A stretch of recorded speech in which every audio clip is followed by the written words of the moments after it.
நம்பிக்கை நம்பிக்கை நம்பிக்கை நம்பிக்கை இல்லாமல் நாளை இல்லை.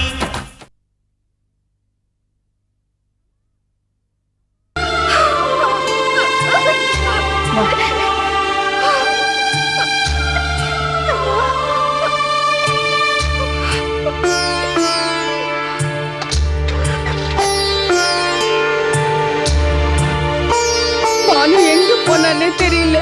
எல்லா இடத்துலயும் தேடி பார்த்துட்டு எங்கேயுமே கிடைக்கல. எனக்கு ரொம்ப பயமா இருக்கு. கவலைப்படாதீங்கம்மா, எப்படியும் வந்துருவாங்க. இந்த மாதிரி காணாம போறதும் யாராவது தேடி கண்டுபிடிச்சு கொண்டு வந்து விடுறதும் அடிக்கடி நடக்கிறது வழக்கம் தானம்மா.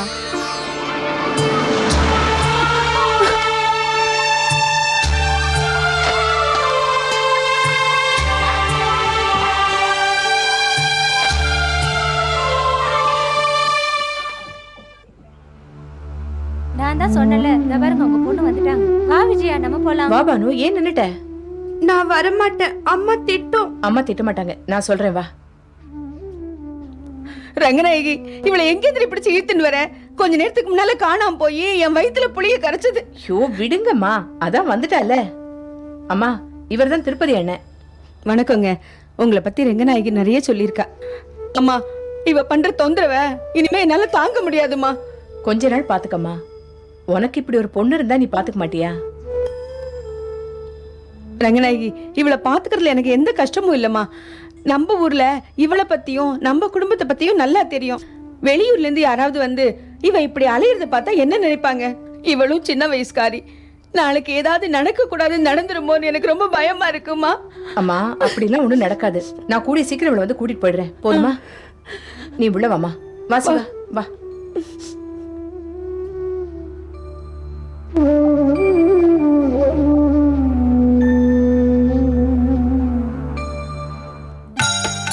அவர் எப்போ வருவாரு?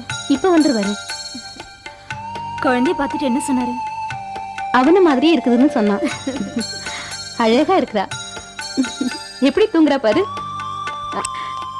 இந்தாங்க மேடம், இந்த சிரப்ல காலையில ஒரு ஸ்பூன் கொடுங்க, இதுல மதியம் ஒரு ஸ்பூன் கொடுங்க. வர மேடம். சிஸ்டர், பால் சாப்பிடுமா? ஐயோ, பால் தீர்ந்துடுச்சு, நான் போய் வாங்கிட்டு வந்துடுறேம்மா. சரி அத்தை.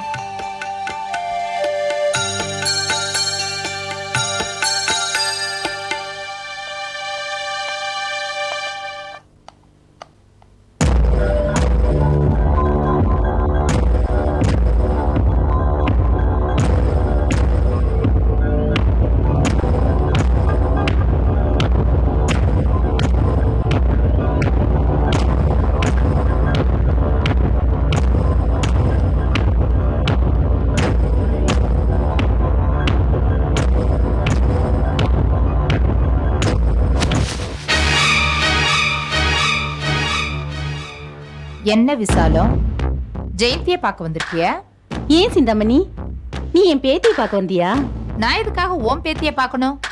தெருவுல பிறந்த குழந்தைக்கெல்லாம் நான் தான் கிடைச்சேனா? இயேசு கூட மாட்டு தொழுத்துல தான் பிறந்தாரு. அவர் இந்த உலகமே வணங்கலையா? சிந்தாமணி, எங்க பிறந்தோங்கிறது முக்கியம் இல்ல, எப்படி வாழ்ந்தோங்கிறது தான் முக்கியம். இந்த பேச்சுக்கு ஒன்னும் குறைச்சல் இல்ல. வசந்துக்கும் ஜெயந்திக்கும் பிறந்த குழந்தைய நீ நடுத்தருவுல தான் வளர்க்கணும். அது தெரிஞ்சுதான் அது நடுத்தருவிலேயே பிறந்துருச்சு போல இருக்கு. சிந்தாமணி, குழந்தைங்க எல்லாருமே தெய்வத்துக்கு சமம்னு சொல்லுவாங்க. ச்சே, பிறந்த குழந்தை மேல கூட நீ கால் புணர்ச்சி காட்டணும். நீ எல்லார் மேலயும் இறக்கப்படுறதுனால நீ என்ன நல்லாவா இருக்க? நான் தான் கார் பங்களாவோட சந்தோஷமா வாழ்ந்துட்டு இருக்கேன். கார் பங்களா இது மட்டுமே வாழ்க்கையில நிரந்தரம் இல்ல சிந்தாமணி. இதெல்லாம் உன்னோட உழைப்புல வந்தது இல்லையே. இருந்தாலும் இந்த சொத்து எல்லாம் நீயே வச்சுக்கிட்டு நல்லா அனுபவி. சொந்த பந்தெல்லாம் எதுவுமே வேணும்னு சொல்லிட்டு வெறும் சொத்தை மட்டும் வச்சுக்கிட்டு நீ என்ன செய்ய போற? சின்ன வயசுல என் புள்ள வசந்த் என்கிட்ட இருந்து பிரிச்ச, கங்கா அண்ணனை ஜெயில தள்ளிட்டு அவர் புள்ளைய அனாதையாக்குன. ஆனா இப்போ உனக்குன்னு வாரிசு இல்லாம இப்படி தனியா நின்னுட்டியே. அருணாவை நினைச்சு பார்த்தாதான் எனக்கு ரொம்ப கஷ்டமா இருக்கு. நீ செஞ்ச பாவத்துக்கெல்லாம் அந்த பொண்ணு அனுபவிச்சுட்டு இருக்கா. என்னடி விட்டா பேசிக்கிட்டே போற?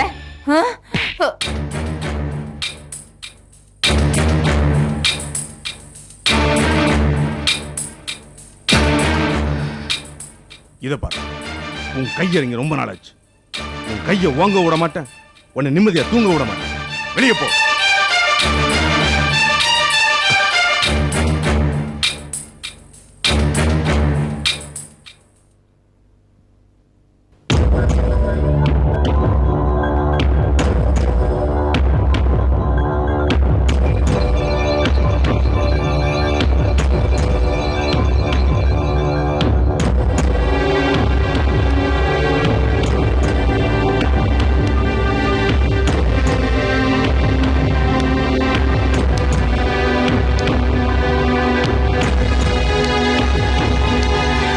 அம்மா காஃபி.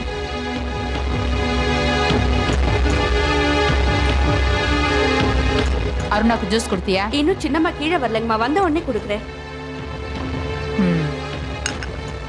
அருணாவை நல்லா கவனிச்சுக்கோ. சரிங்க, புரிஞ்சுதா? சரி. அம்மா, என்ன? என் தங்கச்சி குழந்தை பெத்துக்க வந்திருக்காம்மா, கொஞ்சம் பணம் வேணும் செலவுக்கு. ஆமா, உன் தங்கச்சி என்ன வேலை பாக்குறா? கூலி வேலை தாம்மா பாக்குறா. கூலி வேலை செஞ்சா அரவையர் கஞ்சி தானே குடிக்க முடியும். இந்த நிலைமையில அவளுக்கு ஒரு புள்ள தேவைதானா? அதுக்காக புள்ள பெத்துக்காம இருக்க முடியுமாமா? என்னதான் பணம் இருந்தாலும் புள்ள இல்லாத வாழ்க்கை ஒரு வாழ்க்கையாமா? ஏய், மரியாதையா பேசு. யார்கிட்ட என்ன பேசுறேன்னு தெரிஞ்சுதான் பேசுறியா? போடி உள்ள. அம்மா, பணம் கேட்டிருந்தேனேமா. பணமா? பணம் அதெல்லாம் ஒண்ணும் தர முடியாது. போடி உள்ள.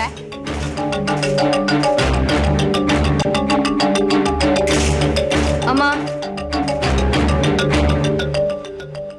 அவ சொல்றதுல என்ன தப்பு இருக்கு? கொஞ்சம் பணம் கொடுத்து அனுப்பியிருக்க வேண்டியதானே? சும்மா இரு அருணா. அவ தங்கச்சி பிள்ளைய பெத்துக்கிட்டா பணம் கொடுக்கணும்னு ஏதாவது ரூல்ஸ் இருக்கா? இவ்வளவு வசதி இருந்தோ உன்னால ஒரு பிள்ளைய பெத்துக்க முடியல. ஊர்ல ஆளாருக்கு பிள்ளைய பெத்துக்கிட்டு சந்தோஷமா இருக்காளுங்க. விடுமா, நீ எதுக்கு இவ்வளவு டென்ஷன் ஆகுற? ஜெயந்திக்கு குழந்தை பிறந்துருச்சு. இந்த விஷயம் உனக்கு தெரியுமா? கர்ப்பமா இருந்தா 10 மாசத்துல குழந்தை பிறந்துதானே ஆகணும். இதுல ஆச்சரியப்படுறதுக்கு என்ன இருக்கு? ஆச்சரியம் இல்ல அருணா, அதிர்ச்சியா இருக்கு. ஏமா? ஜெயந்திக்கு பிரசவம் பார்த்தது யார் தெரியுமா? யாரு? நந்தினி. நந்தினியா?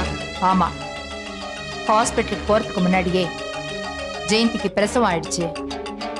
நந்தினி தான் அவளுக்கு பிரசவம் பார்த்து ஹாஸ்பிட்டல்ல கொண்டு போய் சேர்த்திருக்கா. அது மட்டும் இல்ல, அவ கூட விசாலமும் இருக்கா. சரிம்மா, அதுக்கு நாம என்ன பண்ண முடியும்? அருணா, என்ன மாதிரி ட்ரெஸ் பண்ணா மட்டும் போதாது, என்ன மாதிரி சிந்திக்கவும் தெரியணும். என்னம்மா சொல்ற? ஜெயந்திக்கு நந்தினி பிரசவம் பார்த்ததும் விசால் அங்க கூட இருந்ததையும் நம்ம சாதாரணமா எடுத்துக்க முடியாது. ஏம்மா? நந்தினியும் ஜெயந்தியும் நிரந்தரமா ஒண்ணு சேர்ந்துட்டா நம்ம சொத்து முழுசையும் தம் பிள்ளைங்களுக்கு தான் சேரணும்னு வாரிசு உரிமை கொண்டாட ஆரம்பிச்சிருவாங்க. அப்புறம் உனக்கு ஒண்ணுமே இல்லாம போயிடும். அதுக்கு தான் நான் பயப்படுறேன். அதனால கடைசி வரைக்கும் நந்தினியும் ஜெயந்தியும் ஒண்ணு சேர விடவே கூடாது. அதுக்கு இம்மிடியட்டா ஏதாவது ஒரு பிளான் பண்ணணும். பண்றேன்.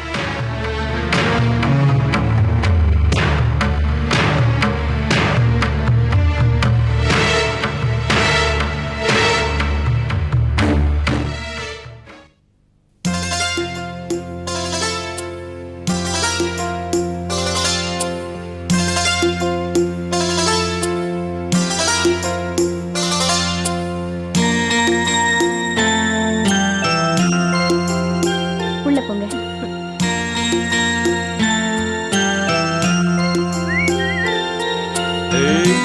யாருடையது? எப்படியது?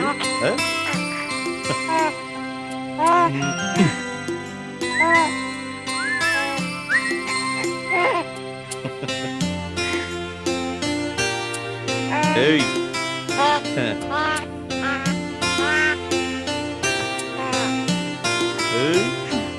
வாங்க, நீங்க உட்காருங்க. உட்காருமா, பச்சை உடம்பு, உட்காரு. மகாலட்சுமி வந்த நேரம். இனிமே உங்க வாழ்க்கை ரொம்ப நல்லா இருக்குமா. அன்னைக்கு நான் மழையில விழுந்து கிடந்தப்போ நீங்களும் நந்தினியும் வராம இருந்திருந்தா இந்நேரம் என் கதையே முடிஞ்சிருக்கும். நந்தினிக்கு தாமா நாம நன்றி கடன் பட்டிருக்கோம். அவ நர்ஸா இருக்கிறதுனால உன்னோட பிரசவம் நல்லபடியா நடந்து முடிஞ்சது. வசந்த், பழசெல்லாம் எதுவுமே நம்ம மனசுல வச்சுக்க வேணாம். நந்தினி நீ ஒரு தடவை பார்த்து அவளுக்கு நன்றி சொல்லிட்டு வந்திருப்பா. அதான் மனிதாபிமானமா இருக்கும்.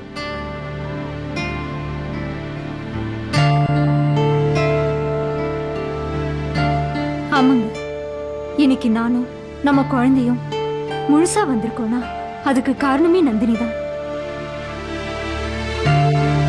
அத்தை சொல்ற மாதிரி நீங்க ஒரு தடவை போய் பார்த்துட்டு வந்துருங்க. நந்தினிக்கு உங்க மேலயோ இல்ல நம்ம குடும்பத்து மேலயோ கொஞ்சம் கூட பகை கிடையாதுங்க. நந்தினிக்கும் நமக்கும் பகை ஏற்படுத்தினதே அந்த சிந்தாமணி தானப்பா. அவ சூழ்ச்சிக்கு நாம எல்லாருமே பலியாயிட்டோம். நந்தினி ரொம்ப நல்லவப்பா. நான் நந்தினியை பார்த்துட்டு வரேன்.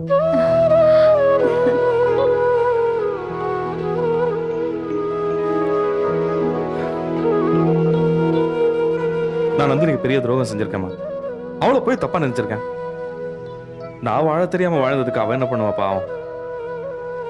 என் பொண்டாட்டியும் குழந்தையும் என்கிட்ட பத்திரமா திருப்பி கொடுத்ததுக்கு அவளை பார்த்து நன்றி சொல்லிட்டு வர போறேன். அவ என்ன திரும்பி பார்க்காட்டி கூட பரவாயில்ல, தள்ளி நின்னாவது நன்றின்னு ஒரு வார்த்தை சொல்லிட்டு வர போறேன்.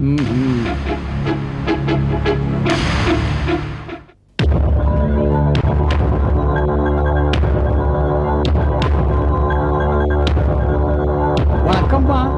வா ஆறுமுகம், உட்காரு. உங்க முன்னாடி நான் என்னைக்குமா உட்கார்ந்திருக்கேன். அங்கதான் ஆறுமுகம் நீ என் மனசுல நிக்கிற. சரி, என்ன விஷயம் சீக்கிரமா சொல்லு. நான் கிளப்புக்கு போனோம். அதை விட முக்கியமான விஷயம், அதான் வேகமா வந்தேன். என்ன ஆறுமுகம்? அம்மா, ஜெயந்திக்கு குழந்தை பிறந்தாச்சு. அது எல்லாருக்கும் தெரிஞ்ச விஷயமாச்சே. உங்களுக்கு தெரியாத விஷயம் ஒண்ணு இருக்க. பிறந்த குழந்தை நேரா வீட்டுக்கே வந்தாச்சு. குழந்தை பிறந்தா வீட்டுக்கு தான் வரும். ஹாஸ்பிட்டல்ல இருந்து நேரா ஆபீஸ்க்கா போகும்? அம்மா, நான் சொல்றது கொஞ்சம் பொறுமையா கேளுங்கம்மா. ஜெயந்திக்கு பிரசவம் பார்த்ததே நந்தினி தானே. அதனால நந்தினி குடும்பத்துக்கும் வசந்த் குடும்பத்துக்கும் நீண்ட உறவே ஏற்பட போகுதுமா. அது எப்படி ஆறுமுகம் நடக்கும்? என்ன இருந்தாலும் நந்தினிக்கு ஜெயந்தி எப்படி ஏத்துக்குவா? அம்மா, நந்தினிக்கு நன்றி சொல்ல வசந்த் முடிவு பண்ணிட்டார். அவரை தூண்டி விட்டதே ஜெயந்தியும் விசாலமும் தான். இப்ப நான் நேரம் அங்கிருந்து தாமா வர்றேன். ஓஹோ, ஜெயந்தியும் விசாலமும் நந்தினிக்கு பாலம் போடுறாங்களா? இத உடனே கவனிச்சாகணும். ஆறுமுகம், வா வக்கீல் கிருஷ்ணாவை பார்த்துட்டு வந்துடலாம். லேடிஸ் கிளப்புக்கு போகணும்னு சொன்னீங்களா? இப்ப அதுவா முக்கியம்? வசந்த் நந்தினியை சந்திக்க கூடாது. ஏமா? அவங்க சந்திச்சா நாம சந்திக்க வர வேண்டி வரும். இதெல்லாம் உங்ககிட்ட சொல்லிட்டு இருக்க முடியாது. பேசாம என் கூட வா. வரமா?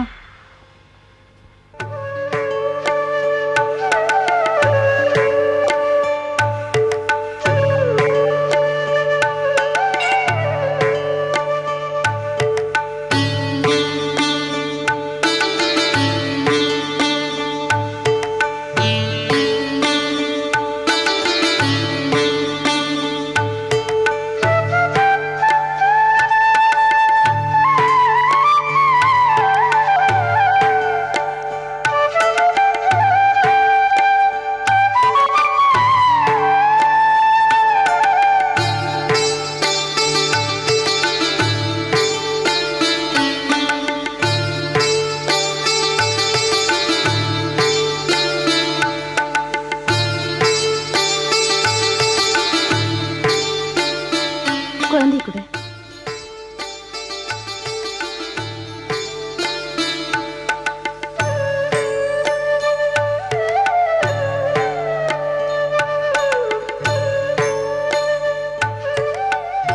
என்னத்த குழந்தை அப்படி பாக்குறீங்க?